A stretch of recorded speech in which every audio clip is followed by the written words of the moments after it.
Épisode 10, on va parler de Al-Hassan Al-Hassan ibn Ali. Il est l'un des compagnons les plus célèbres, il est à la fois le fils de Ali, mais surtout, et c'est ce qui nous intéresse, le petit-fils du prophète, alayhi salatu salam.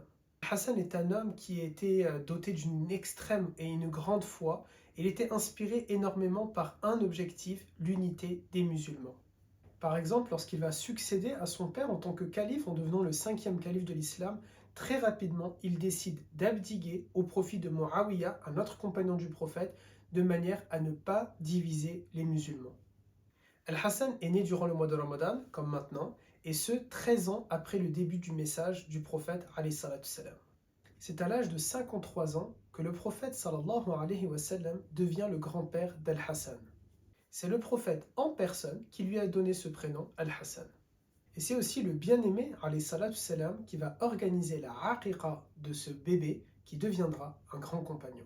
On dit qu'Al-Hassan ressemblait beaucoup à sa mère Fatima, et donc, vous l'aurez compris, au prophète. Rares sont ceux qui pouvaient lui faire un reproche, aimé de tous et respecté de tous. On dit d'Al-Hassan qu'il était un homme qui inspirait à la fois la confiance, le respect et l'admiration. Bien sûr, il était un grand pieux comme toutes les compagnonnes et tous les compagnons. Al-Hassan sera très souvent consulté par les tabi'in sur plusieurs questions d'ordre religieux et il deviendra très célèbre et un grand savant qui sera connu sous le nom, très connu sous le nom de l'imam Hassan. Il va s'investir dans la da'wa, il aura des centaines d'élèves et à qui il pourra enseigner à la fois les paroles qu'il a reçues directement du prophète, sallallahu alayhi wa sallam, mais aussi celles qu'il a reçues de son père, l'imam Ali. Al-Hassan, tout comme son frère Al-Hussein, vont protéger Uthman ibn Affan, troisième calife du prophète, alayhi salatu salam, lorsque ce dernier a été menacé par des assassins. Souvenez-vous, c'est ce compagnon qui a été assiégé et qui, malheureusement, va être assassiné.